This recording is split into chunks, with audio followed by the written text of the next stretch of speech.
welcome to the Hoshin Kanri course.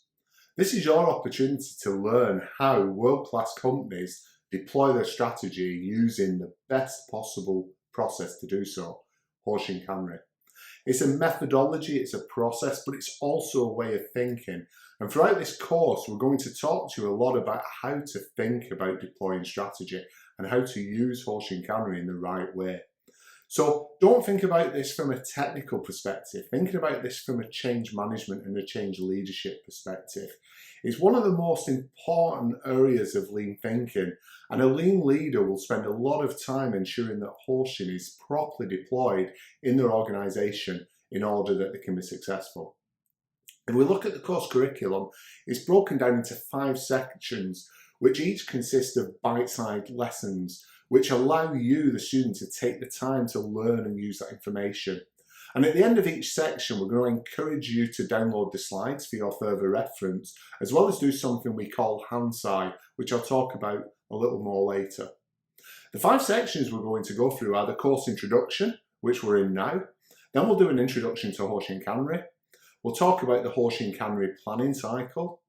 We'll give you an example around a hypothetical company and how they would develop their X matrix, and then we'll summarise the course.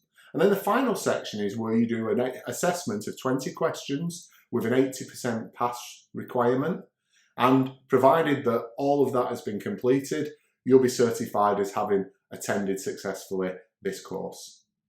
So I'm very excited for you to really take the most out of this and not only learn about Hoshin Kanri, but then be enthused and inspired to go out and actually do it and make it happen, because that's when lean leadership really comes to fruition.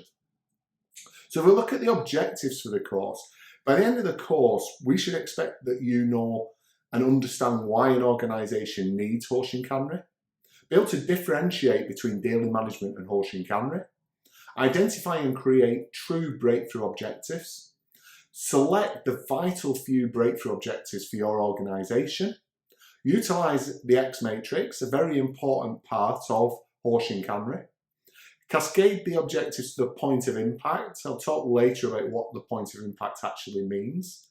Define and execute your annual improvement priorities, what we normally translate into AIPs. Ensure effective and focused follow-up of Hoshin Kanri activities, and then utilise the Hoshin Kanri planning cycle to successfully extend Hoshin Kanri across multiple years. The imperatives of this course, to ensure that you get the most out of it, it's absolutely crucial that you follow each lesson fully, make notes of the most important elements of your learning, download the slides for your reference, use hand-sign to reflect upon your learning, apply your learning. Absolutely critical that you go out and use what you've learned to apply to your organisation, and keep learning and improving. Final word I just want to mention before we close is, on this platform we have auto-generated subtitles. Those are not necessarily going to be 100% accurate, but we've chosen to leave them on as a support for your learning. And what I would encourage you to do is to either keep them on or off, depending on what's your preference. Choose the language that you want to use to help you, but do treat them as an aid memoir. The spellings, the pronunciations you will see actually on the screen and hear from my instruction. So please use them as a supporting mechanism and not as an absolute 100% translation of what is being said.